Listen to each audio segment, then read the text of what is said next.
Good morning, everybody. Happy Monday. We have an amazing show for everybody today. What do we have, Krystal? Yes, we do. Saagar, Yes. welcome back. Thank you. I appreciate it. Had an amazing trip. Love Japan. Ohai gozaimasu, as they say in Japan in terms of good morning. Very difficult language, an incredible country. For everybody out there, if you have the opportunity, please do. Especially if you live in California. It's the same flight time to Europe. What are you doing? Why are you flying to Paris or London? That's such a Go to Tokyo. Same flight point. time. I would love to go to Tokyo. It is hands down my favorite country I've ever visited. I think I'm gonna do a monologue tomorrow about everything that they do correctly and everything that we do wrong. So. And you saw some breakers in Tokyo, I met some breakers in Tokyo. Yeah, thank you, arigato. So it's really showing off my conversational Japanese that I was able to pick up. But no, it is one of the most stunningly beautiful countries I have ever visited. Unique culture, cuisine, history, sites, everything about them. I love the way that they live life. So thank you, Japan. Thank you for having me. That's amazing. Well, we missed you while you were gone, but I'm glad you had a wonderful I missed you as well. Thank you. All right, well, there's a lot to talk about this morning. So we got the news last night. Hunter Biden is going to be pardoned by his father. That has sparked quite a lot of conversation here in D.C., so we'll get into all of that. We've also got some new updates for you with regard to people that Trump is putting in positions of power. Kash Patel at the FBI in particular has been quite noteworthy, so we'll tell you what you need to know about that. He has also issued a new raft of tariff threats, this time against a so-called BRICS country, so that one is quite significant. We also have a bunch of foreign policy news for you. Zelensky seeming to float for the first time, potentially ceding territory in order to end that war. We have Syrian rebels coming out of nowhere to take back Aleppo as, multiple powers are distracted, whether in Ukraine or with regard to Israel and Gaza. So we'll break that down for you. Incredibly significant development there. Mark Andreessen sparked quite a controversy about debanking when he went on Joe Rogan. Our own Matt Stoller is in the mix with that whole debate, so he's going to join us to break all of that down. And I am taking a look at MSNBC's continuing war on Bernie Sanders and their pernicious influence in the Democratic Party in general. That's always, that seems to be a never-ending discussion. That's an evergreen conversation, isn't it? Yes, that's right. Thank you, by the way, to all of our premium subscribers. We have a fun ask of everybody today. So what is going to happen is that tomorrow, Krystal will be doing a sit-down with Pod Save America's Jon Favreau about the conversation about the future of the Democratic Party, especially in the aftermath of that incredible interview that they had. Even I had to take time of my vacation. You watched it? I mean, I was up in the middle of the night and I was like, well, you got to check in every once in a while. And I was stunned. It was an incredible, you got to put it in a history museum, honestly, for one of the worst campaigns in modern American history. But Krystal will be speaking with Jon Favreau about that. So for our premium subscribers, we are going to ask Jon some of the questions that you guys come up with. So on Locals, we're going to make a post and you can ask some suggested questions. So that's to all of our premium subscribers. It will also drop early for those as well. So breakingpoints.com if you want to take advantage. It's going to be a really interesting conversation. And, hopefully we'll make some news and it'll get some virality and all of that whenever it is released publicly. So thank you guys so much for supporting our show, making things like that possible. If you want to participate in that interview, breakingpoints.com, you can sign up. Yeah, I'm really looking forward to that conversation because I think PodSave has been very influential with liberals. Oh, big time. In helping them understand the world around them and what to do next. I think they will probably continue to be very significant in that space. So I really want to understand what Favreau is taking away from some of these conversations that they're hosting on the platform. So definitely looking forward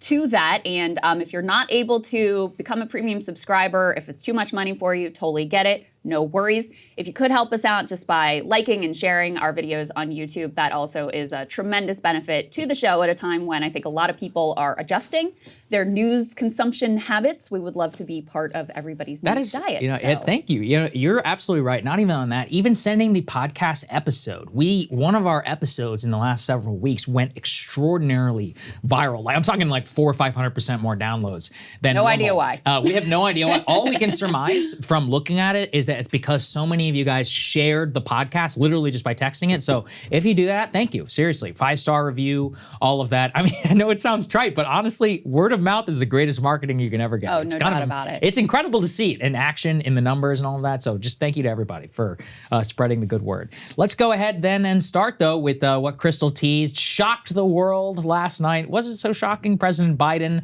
issuing a pardon for his son, Hunter. Let's go ahead and put this up there on the screen. Honestly, you should put this one in a museum. Statement from President Biden.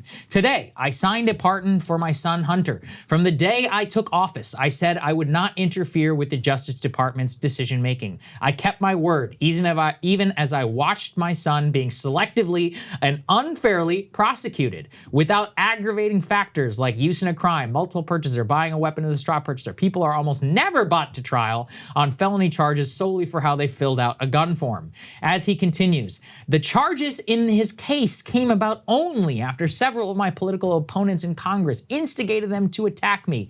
Then a carefully negotiated plea deal agreed to by the Department of Justice unraveled in the courtroom, with a number of my opponents in Congress taking credit for bringing political pressure on the process. Let's go to the next slide, please, because this is the perfect one. No reasonable person who looks at the facts of Hunter's case can reach any conclusion other than Hunter was singled out only because he is my son, and that is wrong. There have been an effort to break Hunter, who has been 5.5 years sober, even in the face of unrelenting attacks and selective prosecution. In trying to break Hunter, they have tried to break me, and there is no reason to believe it will stop here. Enough is enough. For my entire career, I have followed a simple principle. Just tell the American people the truth. They will be fair-minded. Here's the truth. I believe in the justice system, but as I have wrestled with this, I also believe raw politics has infected this process, and it led to a miscarriage of justice. You could almost take that straight out of a Donald Trump press release, couldn't you? And it also flies a little bit in the face of some past comments from the White House. White House spokesperson Karine Jean-Pierre said on multiple occasions the president will never issue a pardon for Hunter Biden, and Biden himself saying on tape on multiple instances that he would not do so. Let's take a listen. First briefing since Hunter was indicted again in Los Angeles. Why doesn't President Biden just pardon him? President, I've been very clear. The president's not going to pardon his son. As we sit here in Normandy, your son Hunter is on trial, and I know that you cannot speak about an ongoing federal prosecution. But let me ask you, will you accept the jury's outcome, their verdict, no matter what it is? Yes. And have you ruled out a pardon for your son? Yes. Okay, so here's the Pardon got ruled back in, apparently. Yeah, it's ruled back. Here's the thing about it. If he had just said, I'm doing this because I can, and if we're honest, any parent would do the same thing, I'd be like, yeah, all right. I mean, let's be real. Would I do it too? Absolutely. Most people would.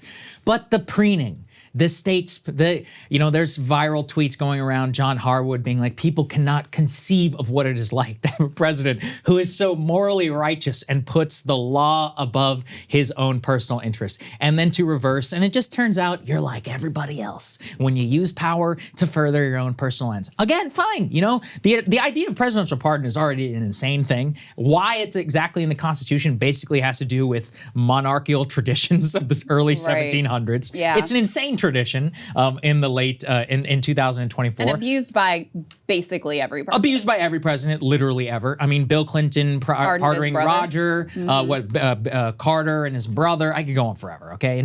Look at the number of insane pardons that Trump put through, just in the modern era. Even George W. Bush, Obama, I mean, go on. The point is that every president has abused it. Every president enjoys doling out political favors and all of that. So fine, whatever. Biden, you're just like everybody else.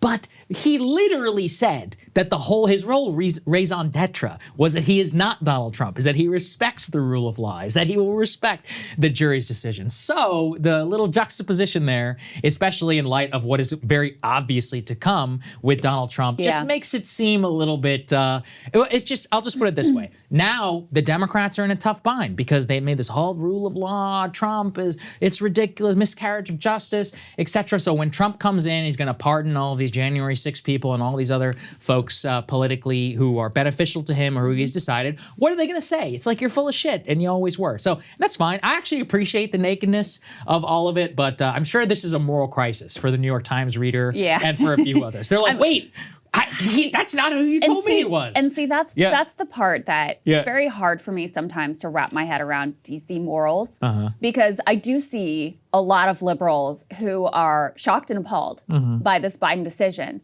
And I mean, I don't think he should have lied to the American people about this. Like, I'm not saying that's a good thing that he did that, but I've watched this man facilitate a genocide for a year. Like, pardoning his son for some low-level probably bullshit charges that I think he's probably right. If his name wasn't Hunter Biden, wouldn't have been pursued. To me, does not rise nearly to the level of outrage of many other things that this man has done. So that's part of what often confuses me about some of the DC-brained morality. Mm-hmm. And then, the other piece of this is I do think it's kind of an acknowledgement, in a sense, of the era that we now live in. Because Democrats did just run a whole election that, especially towards the end of the Kamala campaign, was all about the norms. Yeah, literally. It was all about democracy. That was their whole case. And voters were like, yeah, we don't really care. Like, Trump is himself a convicted criminal. He's going to get out of a bunch of his other charges because, now he's ascended to the presidency. He used the pardon powers in utterly grotesque ways, including pardoning Charles Kushner, who was convicted not only of tax fraud, but also, and this man is now about to be ambassador to France as well, by the way, was also convicted of setting up his own brother-in-law who was participating in the tax evasion, like with the federal government was cooperating with them. So set him up with the prostitute, recorded it, sent the resulting footage to his own sister in order to intimidate these people. That guy got a pardon from Trump, and the American people were like, yeah, we're cool with that. Exactly. Though. So I can't really be mad at Biden for being like, okay, that's the country we live in, apparently. I'm certainly not going to send my son to the slaughter in defense of some norms that have just been thoroughly rejected by the American public. So that's kind of how I feel about it. I think it's a fair point. But my point is more about Biden. It's just dude, that literally was your whole cause. I was elected to stop Trump. I am but he failed. Physical embodiment of being anti-Trump. And so and that at the whole end, project completely and totally failed. I agree with you. And again, if he had been honest about it, I would think it would have been fine. But it's just hilarious to watch in just a 1 month span. Literally 1 month ago, we were having the norms election and the no one is above the law and even to besmirch the Department of Justice. My God, to imply the a politically motivated prosecution, that is a Donald Trump talking point. And now all of a sudden they're like, yeah, no reasonable person can look at this. So it's just okay. And in a sense, it does just return things to normal, where most Americans are very clear-eyed, as I think they were with a lot of the norms. They're like, this is bullshit. It doesn't have any impact on my life. You guys are not talking about the things that I actually care about. And so the presidents are just gonna be like, okay, I'm just gonna do whatever I want to do, and I could probably get away with it, which obviously, especially Biden, who's basically on his way out forever, it doesn't really matter anymore. Yeah, he doesn't care. Yeah, he doesn't care, but it's just not going to be here to view the wreckage that he is himself for me, with wrought. Biden, it just highlights the clear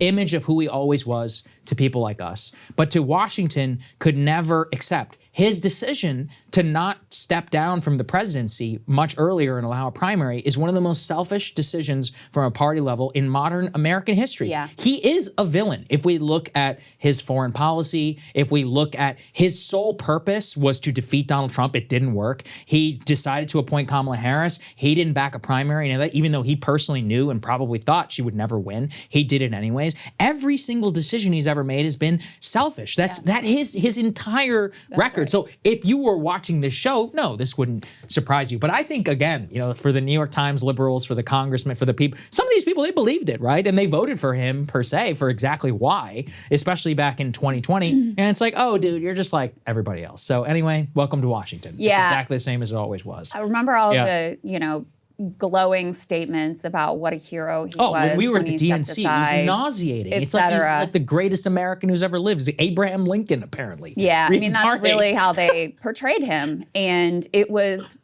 so dissonant to look at the actions that he's actually taken. And I think, to me, Gaza is the most clear-cut horror that he has been not only complicit in, but I think at this point we have to say, he's let it all hang out more than ever that no, this is actually the policy that I really wanted to pursue.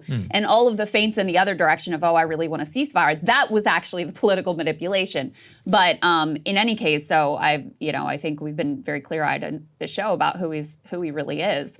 And I do think that after the Kamala Harris campaign failure, I think among a lot of liberals, there has already been a reassessment of the character of this man, because you can't help but place a lot of blame at his feet. he indicated that he would be a one-term president. Yes. You know, he never came out and outright said it, I'll give him that. But he really led people to believe that he would be handing the torch to the next generation.